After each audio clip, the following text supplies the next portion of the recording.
I've been told no so many times in my life. I'm like, okay, all right, whatever. We're Right. just going to. It just doesn't have the same effect. I love that. It doesn't. Yeah. I think it's just coping. It's letting yourself have that moment and then picking yourself up and learning from it and moving forward.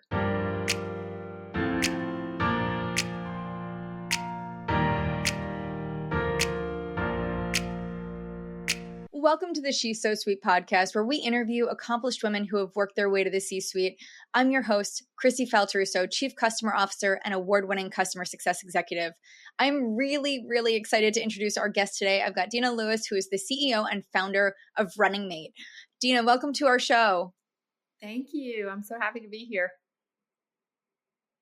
I love that we were connected through a referral. I always find that those are my favorite guests to have on here, is where somebody else thinks that the two of us need to be connected.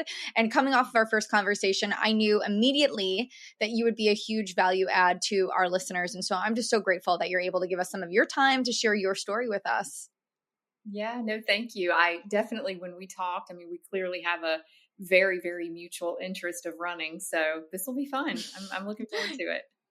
Yes. All right. So listen, before we get started, let's start by telling our listeners a little bit more about you, who you are, and tell us a little bit more about Running Mate. Yeah. So I, Dena Lewis, founder and CEO of Running Mate. I am a mom. I always like to say that because I feel like that defines a lot of who I am and what I've done in my life. But I have two amazing kids, both in college, married to my best friend. We've been together for 25 years. Live in Florida. I spent about 20 years in corporate America in medical device. This Running Mate is my fourth company. So I've had 3 companies prior to Running Mate. But what led me to where I am right now is I've been a runner for 20 years. I became an ultra runner triathlete about 10 years ago.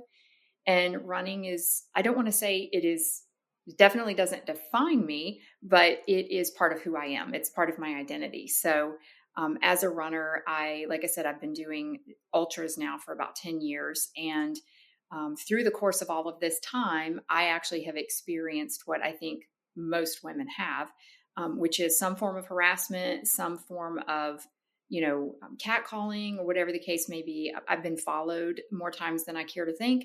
And I actually have been physically assaulted twice. So that's what's led me to Running Mate, which is my fourth company. I'm not a tech founder by trade, but this is just something that I felt the need to do in my life, is to try to help prevent another woman from ever having to go through what I've been through. So Running Mate is an app. We're a real-time, on-demand app. We match verified safe mates with runners when the runner's ready to go. So think of us kind of like Uber, your favorite ride share, but for runners. I love that. When we first spoke and you shared with me a bit more about Running Mate and kind of your reason for starting the company, which obviously I appreciate you sharing those intimate details with our listeners.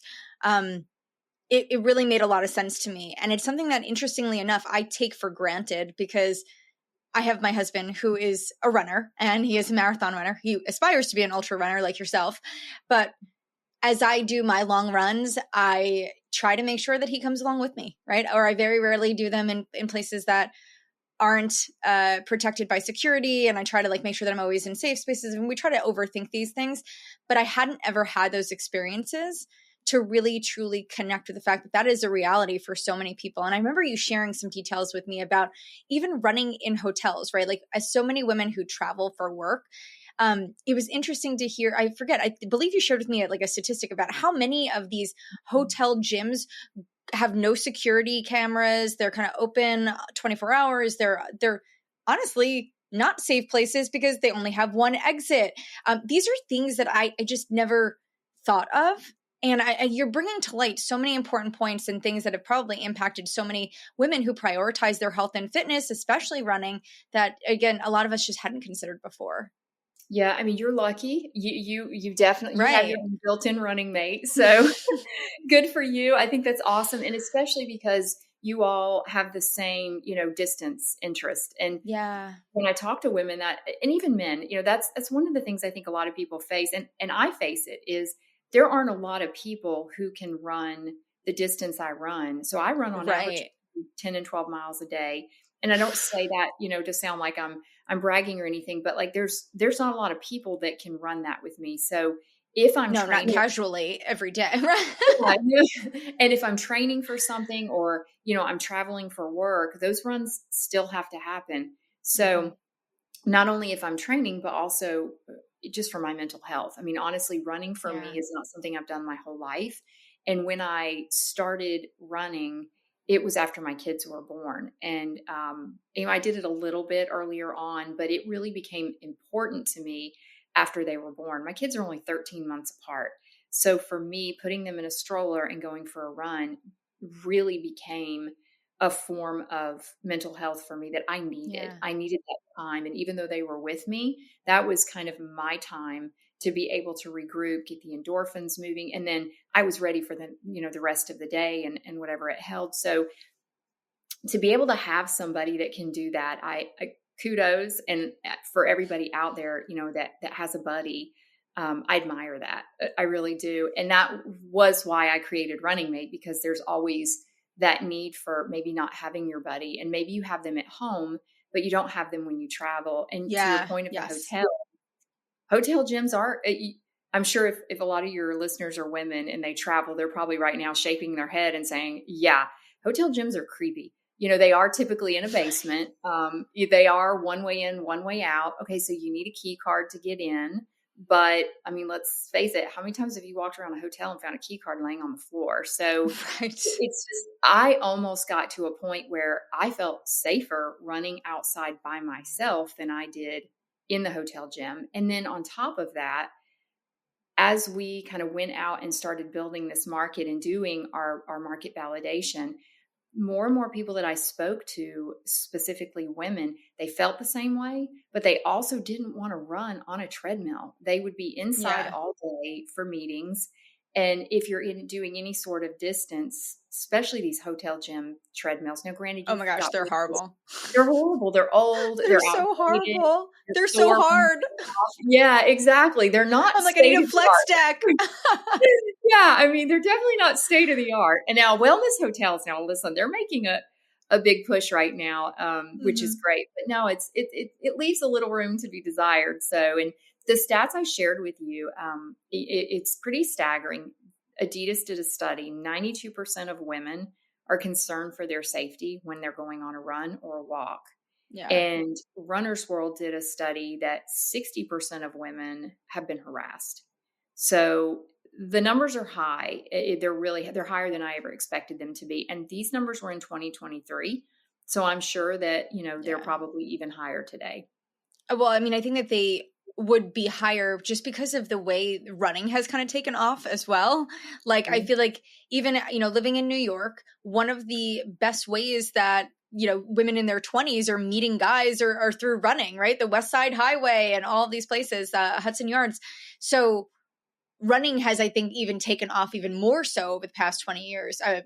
Well, yes, but over the past 2 years, even since those studies have been done, you're seeing the highest numbers into all of these entrants and applications for all these big marathons, all the majors. And so, of course, when there's more people doing it, you're going to see those stats automatically increase. And so, to your point, there's definitely a need for something like this. Yeah, for sure. And to your point too of what you just said, I mean, running clubs are the new dating scene. Let's It's just so face it. crazy, which I love Yeah, though. the younger generation, they want to go to bars. They want to meet Yep. people, genuinely meet people, and that has caused a push in a lot of spaces. One, conferences and events and wellness hotels. If you open any publication right now, their number one priority is providing experiences that bring people together genuinely. So, Yeah. not necessarily a happy hour or a networking event, and not just a vegan option on a buffet. Like, what can we genuinely do to bring people together? And number two is women outnumber men now by 58% in the running space. So yay us. Wow. Yeah, but we control 85% of the consumer dollar. So what I love is that I am genuinely seeing these big brands start to, I think, take notice of this, and I'm really seeing in the last probably year where there is more involvement and more focus on women when it comes to apparel, shoes, experiences. I mean, even the run stores, the run specialty stores are starting to pay more attention, I think, to supplements that work for women at Yep. different phases in their life. So I Mm-hmm. love it. We now dominate the space. There's 621 million runners in the world. And that number to me sounds, it was very staggering when I realized that. And that's a big number. That's a really big number. Yeah. So if you think that 58% of runners now are women, that's great. I mean, we've now dominated something, which is amazing. That's so crazy. Okay, I have to ask, what defines a runner? What defines a runner is anyone who puts on shoes and actually gets out and does it. I get so annoyed. This drives me nuts. Because there is so much content, I Mm-hmm. think, on social media right now. And this is something else that I do genuinely work hard on, is that I don't want women to ever feel like, a 12-minute mile or a 15-minute mile pace is not running.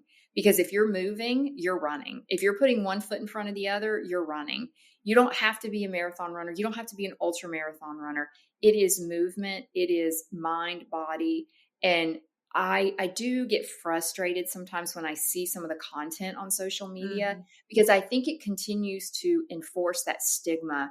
Women in general, when it comes to running, one of the reasons why run clubs and run groups don't work for us is because we always think, are we going to be fast enough? Right. To keep up. Like, There's that. can I keep up with the distance, the pace, all of that? It's probably why I Exactly. never did a run club, to be honest with you.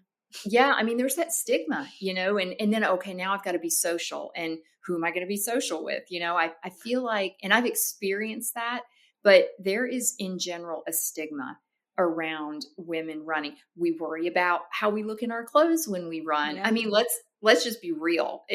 We worry about, is this moving? Is this shaking? Yeah. What do I look like from behind? Like, what do it's real. It's real. And Yep. so what drives me nuts is when you see this content that has been filtered, and these girls just they look amazing, but that's not everybody. And Right. so I don't ever want women to feel like, because I don't look like that or I don't run a 7-minute mile pace, that I'm not a runner. If you're putting one foot in front of the other, you're running. And that's important for, I think, women to understand.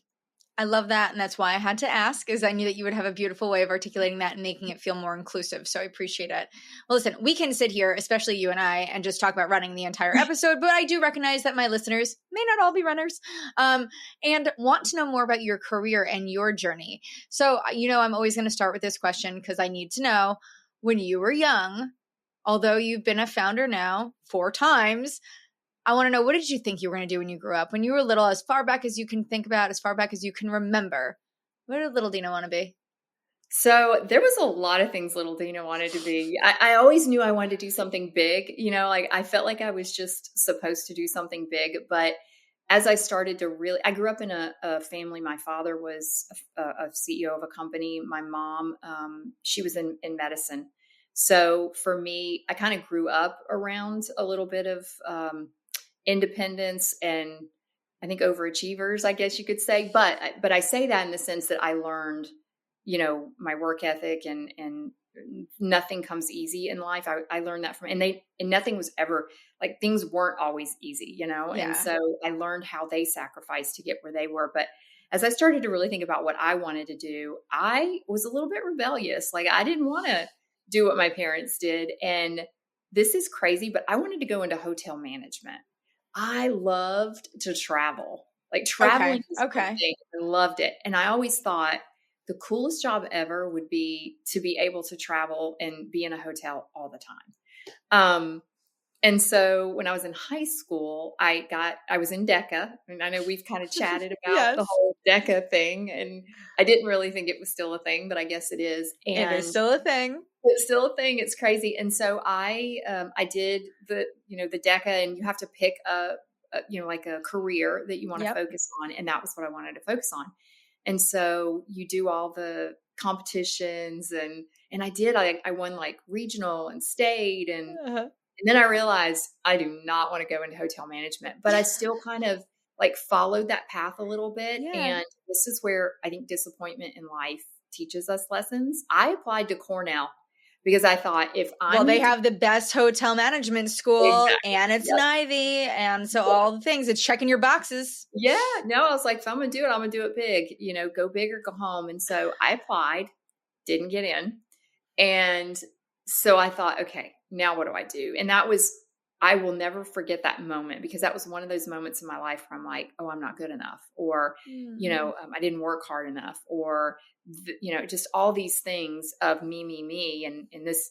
But what I didn't realize was going on behind the scenes is that that wasn't my purpose in life. And I thought it was, but it wasn't. And so, I still ended up going to a great college. I went to Florida State. I got a degree in business administration. I went to work for my dad for a period of time after college and realized that wasn't my path either.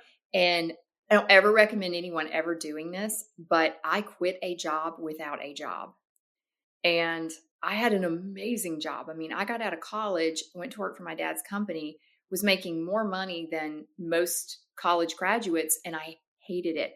Like every single day I got up, I didn't enjoy it.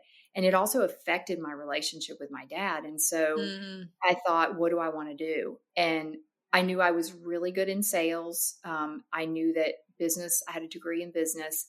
What can I do that can combine the two and make a really good living? And it was med device. And so that's makes where I perfect ended up. sense. Yeah, I ended up in medical device sales for 20 years. So, yeah, far from Wow. people management. Well, interestingly enough, and I want to double click into something you said because I think it's important for us all, but you not getting into Cornell and that kind of moment of defined failure where you were reflecting on all the negative things about yourself. I think so many of us at all stages of our lives, we do that, right? We believe that because something didn't work out the way we thought it would or could or should, that we failed, that we didn't do something right. And there are so many factors at play that determine where our path leaves us. And so I guess for a minute, I would love for you to just kind of talk us through, because I'm sure you had these other moments throughout your career, and we'll talk about that. How do you overcome that, right? How do you not define yourself or negatively self-reflect in those moments that are perceived failures before you realize that those are just redirections? Yeah. So, I mean, they still happen. Like I just had one happen yesterday, a rejection from an investor. And my whole life, and I think this is relative to really everybody, is there are always no's. And it, when I was younger, I would really get bogged down in those, because you're right. Yeah. It was a reflection on me. My self-esteem would get low. My confidence level, like there were so many things. And I would literally go into like these almost kind of states of depression a little bit, because I'm Yep. thinking, why is it so hard? Why is it that what I want to accomplish is so hard? And what I never realized then, that I started realizing as I got a little bit more mature, was that all of those no's were dress rehearsals for the yeses, because they needed to happen in order for me to truly appreciate what would come in my life. And even today, like when I get no's, I'm not saying I handle them well.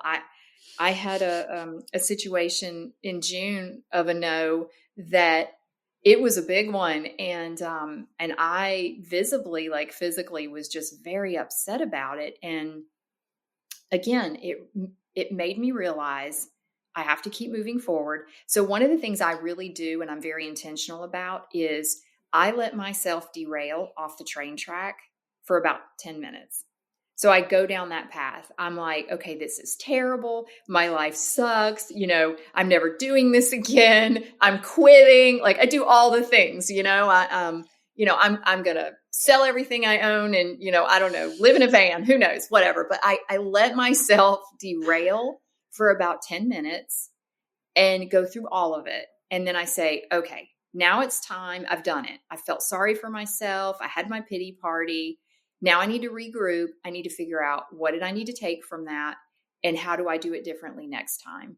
And that for me is what's allowed me to keep moving forward. And in my career in medical device sales, that probably for me Yeah. was where I had to learn these techniques, these coping skills, because every day, day in and day out, going into an operating room, the most stressful situation that most people experience only a handful of times in their life when they go in for surgery, but they're knocked out, they're asleep. I Yeah. was living it every single day. And I did trauma, I did implants, like I did high stress cases. Yeah. And there would be days where, surgeons are screaming at you, things are getting thrown across an operating room. I had to learn coping skills like I never thought would be possible. And now I've been told no so many times in my life. I'm like, okay, all right, whatever. We're Right. just going to. It just doesn't have the same effect. I love that. It doesn't. Yeah. Like I'm used to it now. Okay. If you'd have said yes, I probably would have responded differently because I'm so used to hearing no, So anyway, I think it's just coping. It's letting yourself have that moment and then picking yourself up and learning from it and moving forward. I love that advice.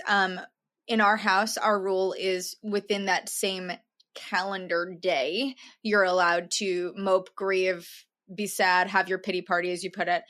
We give ourselves till that day, right? But then after we go to bed, the next time we wake up, we are no longer allowed to have those feelings. So I don't know that I could do it in 10 minutes. Maybe that is your superpower. My pity parties are like most of my parties go on way longer than they should. So no, that's awesome that you guys do that. That's yes, amazing. in our house, that is our rule. You get one sleep, like you have that sleep, and then you're not allowed to be sad about it, whatever it is. So, okay. Well, obviously your journey has had a ton of twists and turns, and I want to talk about this because you have to have a lot of pivotal moments to get you to these big places that you've obviously been. So let's take a minute. I want you to reflect on your career journey and think and share with us, what were those big pivotal moments, those big decisions that you had to make that you feel like contributed to your success? Well, I mean, the first one I kind of just mentioned, starting out at a college in a job that I just wasn't happy. And I knew I couldn't do it for, I don't know, I was 20. So like for the next 50 plus years of my life, um, I was like, this just can't be it. This isn't how it's supposed to go. And so for me, that was one moment of identifying. Um, I also learned early in life, or I'm a believer, and it became more evident to me after my first assault, is I'm a big believer in purpose. And we have these talents and skills because they're not just there randomly, like they're there because they're there to fill a purpose. And I have the ability to do certain things that other people don't. That doesn't make me better than them. That just means I have a purpose that's different than theirs. And so I'm really a believer in leaning into that. And when I was in med device, I wasn't always so in the medical device industry, it's kind of funny because you always take these assessments, personality assessments. And most med device reps fall in one category. We're high functioning D under the DISC assessment. High red, however you want to look at it. The color, there's so many different assessments, but like I've taken all of them and it's either the high functioning D or the red. Like they're the top performers in med device. And I was always the outlier. I had D, but I also had yellow or the I, which is really unusual. And it kept me from working for certain companies that would only hire people with that high functioning D, but yet I was still successful. So I was always kind of this, I don't want to call myself a unicorn because I know in our terms, like we think unicorn, like multi-gazillionaire or whatever, but I had almost like this unicorn element of I fell outside of the mold. Yep. But for me, that's what made me really successful. And so I leaned into that. I was really good at building relationships. And because of the specialties that I covered, they were very male dominated. And I was in orthopedics and spine, and those spaces are very male dominated. So here I come, bebopping in the OR, and what value am I bringing? And unfortunately, especially when I was younger, I think a lot of times I was stereotyped very early on, the second I walked in the room. And so I had to figure out how I brought value. And I always brought value from building relationships and being very clinically savvy. So if their buddy came walking in that they played golf with, I could sell circles around them because I could clinically talk about something my product brought, which gave me a seat at the table. And so for me, it was always figuring out, how do I get a seat at the table if I'm not the most knowledgeable person in the room? And it was by leaning into that purpose that I had and the skill set I had, not trying to have a skill set that someone else had, but finding my own skill set and really using that for me to be able to differentiate myself. And then as I grew in my career, I mean, that's what elevated me into management, was being able to identify different personalities and figure out how I could work with different personalities. Instead of making them work the way I thought they needed to work, I had to figure out their personality and how I could bring value to them. And then owning businesses. I mean, same thing. I always tried to create a business that was fixing a problem or filling a need. And Running Mate is literally the ultimate of all that I've ever done, because it fixes a problem that's bigger than any problem I've ever solved before. I have found myself being more of a social impact founder, because I've always tried to really create something or buy something or build something that was fixing a true problem, not a problem that I had just myself, but a Right. problem other people had that I knew there could be a solution to. So, wow, that was a lot of word salad, wasn't it? I think it's just really trying to lean into what my purpose is and figuring out how I can, address that space. I love that.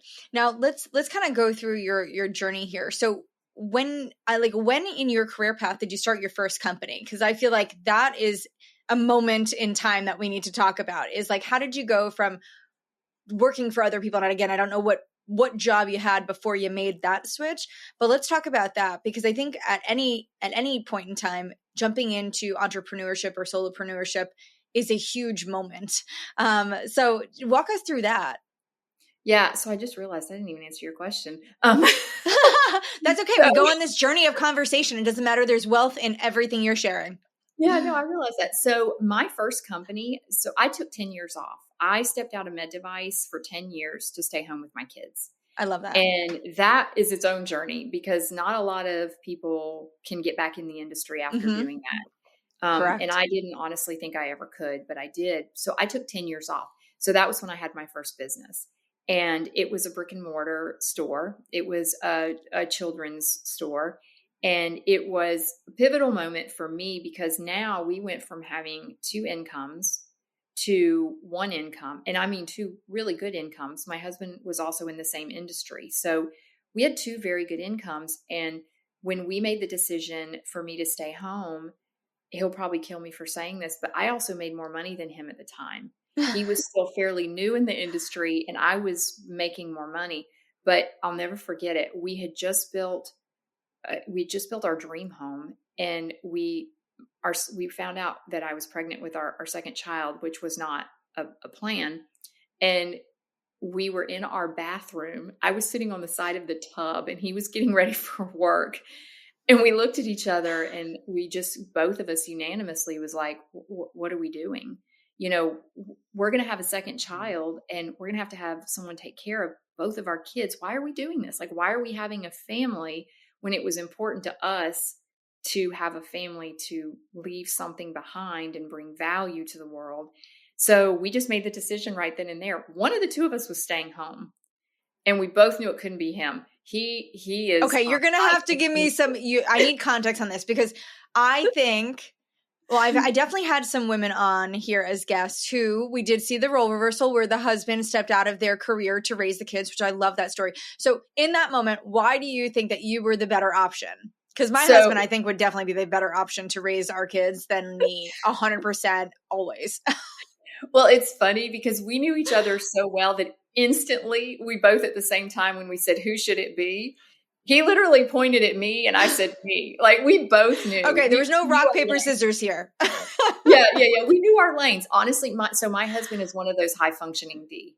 Our poor kids would have probably, called me with, of course, they were babies at the time. They would have been, have you ever seen the social media where the dog is like Yes, FaceTiming? it's like, Mom, come get Yeah, me, right? Like, Dad didn't give me any treats. yeah. That would have been my kids for sure. No doubt about it. Like we both know our strengths and weaknesses, and his was not Okay. to be a stay-at-home parent. Okay. So yeah, that we just made the decision. And so we had to sacrifice a lot. We sold the house, we lifted and shifted. Wow. So anyway, to my first business, we are living in, we were in Georgia at the time, and I grew up in Georgia. So for me, it was always, my kids always had to leave the house. I mean, come on, my daughter had to be smocked, from head to toe with a bow in her hair. My son had to be in John John's. Like, that's just how a Southern family leaves their house. I love this. So we realized very early on that smocking with monogramming, that's expensive, Yeah. So I'm like, okay, so how do we do this without breaking the bank? And I started talking to a bunch of my friends. The town we lived in, we all had to drive all the way to Atlanta just to shop. And so I said, you know what if there were a store here? I mean, could I at least count on all of you guys to frequent it? But we also lived in a very touristy town. So I opened a store. We carried very high-end clothing, and we also carried things that you couldn't find in your traditional stores, like christening gowns and, these over-the-top bassinets and things that you can only like find on Pinterest. Like, we carried, Right.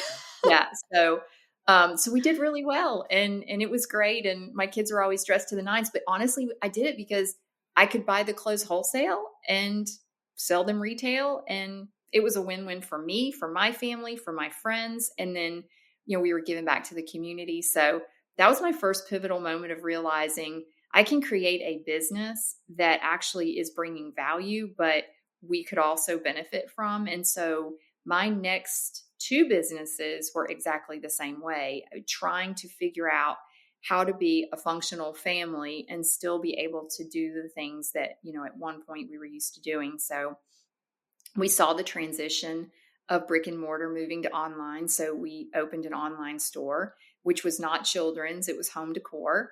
And then my third business, and again, people are probably gonna laugh at this, but it was actually a candle company.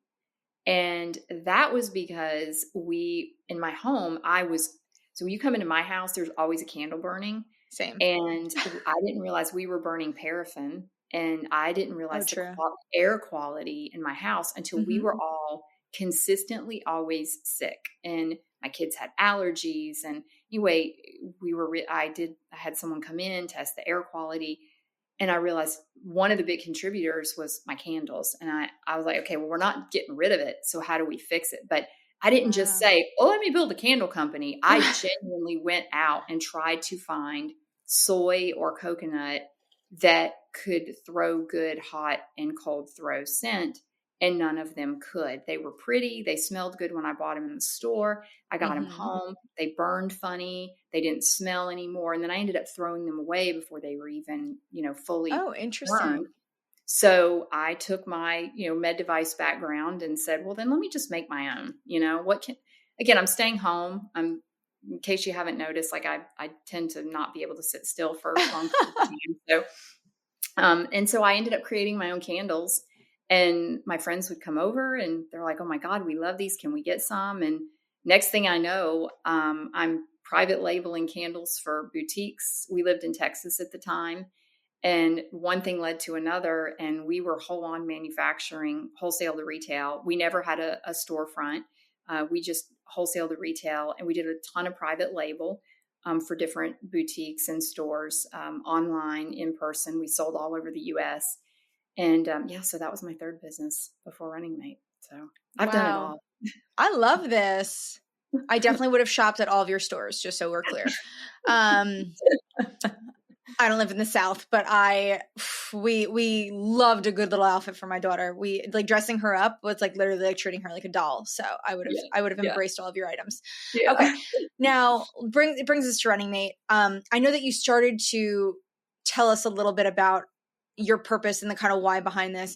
Let's elaborate, because I know that this is probably one of the biggest moments for you as a human, not just as an entrepreneur, not as just a business person, but would love to hear where we came to Running Mate. Yeah. So in 2010, if it's okay, I won't go into a ton of detail, but I'll share. So in 2010, I went for a run. It was literally like any other day for me. What was different about this run though is I typically do tend to run in the dark. I know I shouldn't. Oh, interesting. Okay. I tell women all the time, don't do it. But again, back to my kids were babies. And so I had to go when I had to go. And normally it Right. was when they were still in bed. And so this one was different because I had taken them to school. My husband was at work and it was like 8 o'clock in the morning. And I thought, man, I'm gonna get my run in. So I take off and I felt safe where I lived. I was about a mile from my house and I never saw it coming. I at the time thought had good situational awareness, but now looking back, realized that I did not have the situational awareness that I thought I did. But I never saw it coming. He came up from behind, and so I was assaulted. I was actually sexually assaulted. Oh, And what is I think interesting about this story is that when you when you think or you hear of something like this happening, you think you know what you'll do, and you think you have an exit plan, or you think you know, someone's going to help you, or you're going to call the police, or whatever the case may be. And for me, all I could think about as it was happening is, I just want to be home. I just want to see my family again. And so I was like, literally, that's all I could think about: fight or flight and living. And that was my only right. option. And so I got away and I went home. And when I got home and I felt as safe in my home, it all started like, what do I do? I was in Right. such disbelief. I went into shock. First thing I did was take a shower. And as time went on and I'm processing, I didn't call the police. And I get asked that Oh, question all the time. wow. Why didn't you call the police? In that moment, there were really two main reasons. One is I was in shock still, and I was in Sure. and I was trying to run through my head, what did I do? Why did this happen? Was I wearing something, like, what did I, or did that really just happen? Was it as Right. bad as I think it was? Like, there's all these things rushing through your head.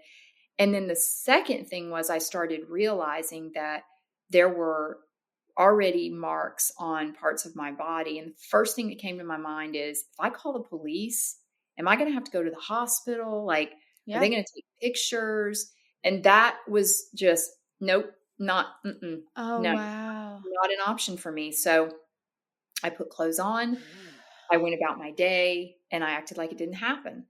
And I picked my kids up from school, and I didn't even tell my husband. So anyone who's heard this story before has probably heard this, but I didn't even tell my husband about it. He came home from work. I was obviously in a very bad mood. His first, what's wrong with you? Did you have a bad day? Why are you so foul? And then a couple of days goes by, and I just couldn't shake it. And it was a Sunday night. He was actually we lived on the West Coast at the time, and he was traveling for work. He always would take the red eye when he'd have to come back east. Yep. And so he was packing, and it was late at night, and our doorbell rang. And I went to answer the doorbell. And first of all, both of us were like, who's ringing our doorbell this late at night? Right. And when I opened the door, the man that assaulted me was standing in my doorway.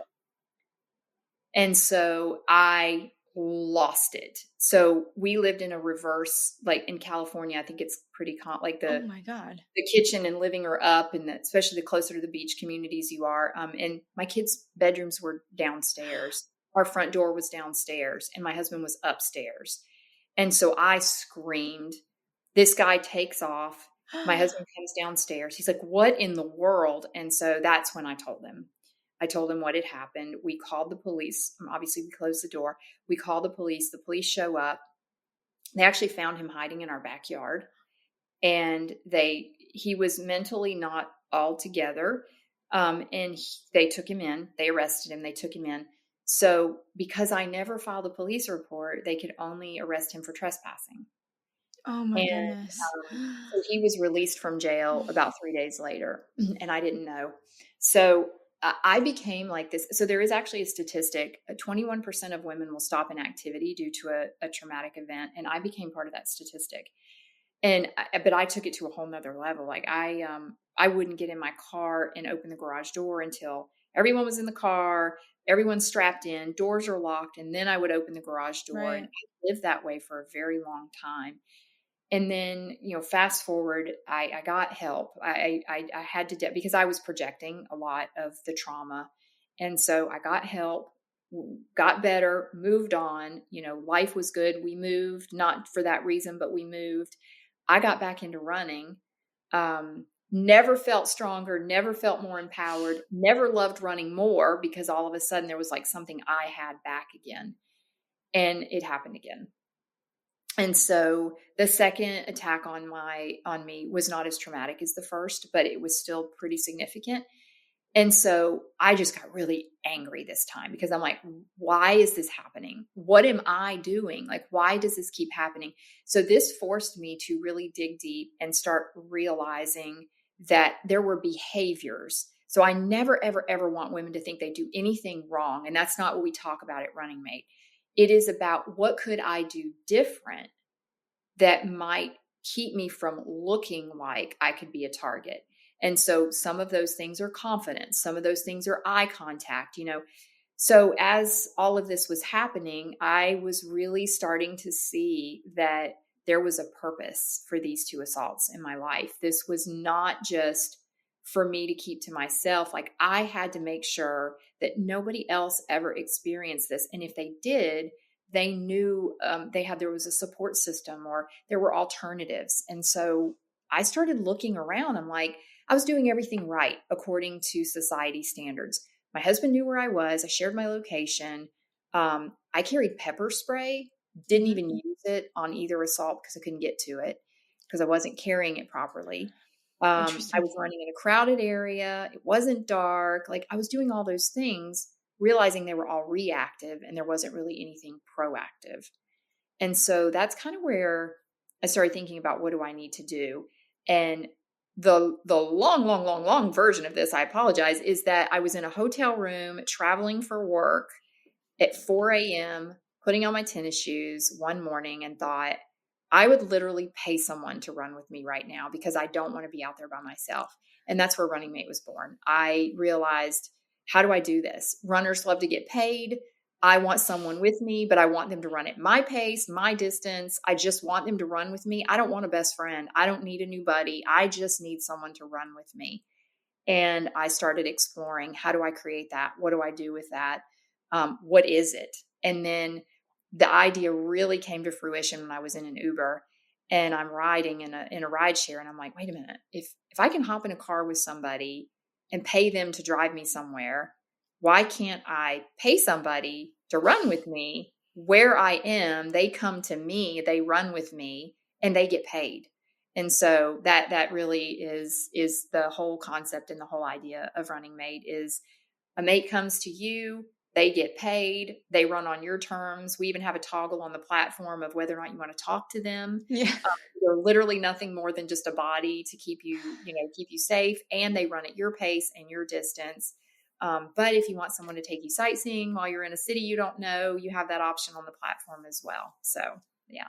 Oh my gosh. Well, first, I just have to thank you so much for sharing your story. I think it's important that folks kind of know your purpose and your why. I think it's a greater connection to what it is that you're doing here. So thank you so much for sharing that. I did the best I could, trying not to completely fall apart and cry. So I'm just really grateful that you would share that with us. Now, obviously, we talk about careers and we talk about all of this. So I want you to share with us a little bit about, how has this journey been, starting this company, getting buy-in? Because I'm sure as you tell your story, I can so clearly see there is real value here, and it makes a ton of sense. Like, yes, this is something we should all be using. I can't imagine that that's been an easy journey, though, getting everyone bought in, understanding the purpose, and seeing the vision. You just said, as soon as yesterday, right? You didn't get the funding with this latest investor. How has the journey with building this company been for you? It has been the hardest, worst, best. All of the above. I You mean, know, if you're nothing, you're honest, and I love that about you. I mean, yeah, like it is. I mean, face value. It has been. First of all, I don't have a tech background, so that in and of itself, Sure. and I've been very fortunate that for every part of the company, when there is something we have needed, it has been there, which again just continues to reinforce my purpose because Yeah.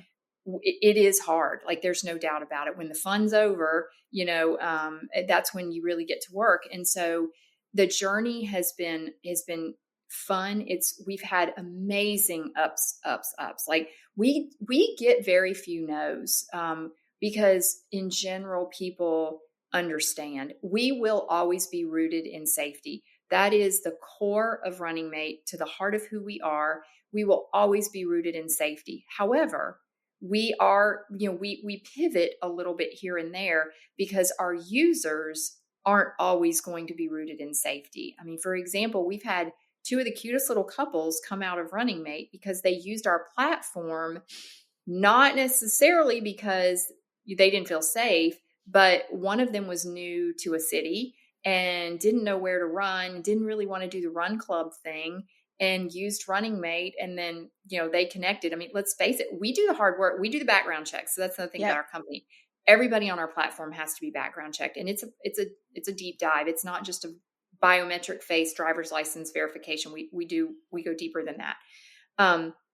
But yeah, so it's been hard. We don't always get yes. We get a lot of no's. I think the hardest thing, there's two things. If I had to say my defining moments of what's the hardest in the company, is we get a lot of publicity, we get a lot of PR, and we get a lot of momentum. And then when that momentum dies off, we have to figure out how we ride that. Like, how do we Yeah. get an ROI off of that? And so it's great to have recognition, but we need to be able to do something with that. We need to be able to keep people safe. And how do we do that? So we have to stay focused on that. And I always tell my team that. Don't just take, an article that's written about Running Mate is great, because first of all, for me personally, it is I am the face of the company, but having been assaulted twice, one of the hardest things I've ever had to do is come out and be the face of the company. Yeah. And That's so, because hard. I'm very private, I tend to be very private. So that's been hard. The other really hard thing is tech. We're always going to be iterating and changing. Our platform, our MVP, it wasn't great. We got it out in the market, we got what we needed, and then we need to iterate. And because I don't have a tech background, I've had to learn Yeah. how to trust people and how to make those iterations. And I've had to teach myself a lot of things, and I've had to go to people and ask for help. Yeah. And so I think that's where a lot of founders also fail, is they don't ask for help because they think they have to show like they know everything. I don't know everything. I know my strengths, I know my weaknesses. And when I know it's a weakness, I have to ask for help. And I think the third thing is funding. I'd like to say it's because women, we get less than 2%. But again, not everybody sees a consumer app as a unicorn. And so Yeah. the reality for me is, and this was hard for me to take in the beginning, is that it's a great idea. We have great momentum. We have a huge community behind us, but we don't fit with certain VCs because we're not going to give them their return on their investment. So I was spending a lot of time trying to convince people that they loved Running Mate when they were never going to invest in Running Yeah. Mate. They love the concept, they love the idea. And so there had to be this shift in, we've bootstrapped this company. Other than being a Techstars company, we've bootstrapped this company 100%. As long as I can do that, we will do that. We will take money in when it comes. We'll work with angel investors, but we just have to keep moving forward. And we Yeah. had to realize what lane we were in and stay in that lane. So I think that's probably been one of the biggest challenges, is those no's are still going to happen. We just have to figure out why and then pivot from that and move on to something else. My gosh, well, listen, I'm a fan. I'm excited to figure out how I can help support and partner with you as a runner. As a huge fan of yours and what you guys are building here, and the ability to create safer experiences for all runners. So completely mission driven. I'm bought in. I love it. Can't wait to continue to support you. Now, we are at time, sadly, although I could take this conversation and probably extend it about 3 to 4 hours. But before we do wrap up today, I would love for you to share with us, what is the one thing you want our listeners to take with them? So I think and I touched on this so much, I think, in our conversation, is you have to live with purpose. If you're not living with purpose, you're genuinely not living. And if you're going to be a founder and you're not living with purpose, it's the hardest thing you'll ever do, and you'll lose it. Like, you will lose the momentum on the days that it's hard. But if you know that what you're doing is your purpose in life, you never work another day in your life. My dad taught me that when I was really young, is if you love what you do, you're never going to work another day in your life. And I genuinely feel like that. So I just think that's huge to leave behind. Hopefully somebody takes something from that. Well, I've taken a lot. Actually, I even took some notes while we were chatting. So I've got my little Post-it here with some things that I was inspired by. So Dena, I just want to thank you so much for sharing your experiences and your expertise with our listeners. I know that a lot of folks will get a lot of value out of this. Hopefully we get some additional running mate interest as well. I know that I have a little running community that follows me, so maybe they will now follow you. So I hope that that is the case. But for our listeners, I just want to thank you all for staying here through this episode. If you liked it, you enjoyed it, please follow us on Spotify, Apple Podcasts, subscribe on YouTube, connect with us on LinkedIn, follow Running Mate, check it out. If you are a runner, please explore it, tell your friends, tell the community. But until next time, we'll see you soon. Hi guys, I want to share a bit about an organization that I support called Wednesday Women. They're on a mission to increase the visibility of executive women leaders that you should know, learn from, and be inspired by. On LinkedIn, they share the profile of 2 amazing women each week, on Wednesdays of course. And now just imagine if we all followed, amplified, and nominated the women that we want to see more of. Their initiative provides examples of women CEOs, founders, sales executives, technical leaders, and so many more. By supporting Wednesday Women, you'll see more of these professionals in your social feeds, of course, but also on stages, podcasts, and panels. If you're interested in learning more and supporting their initiative, head over to www.wednesdaywomen.org or follow them on LinkedIn.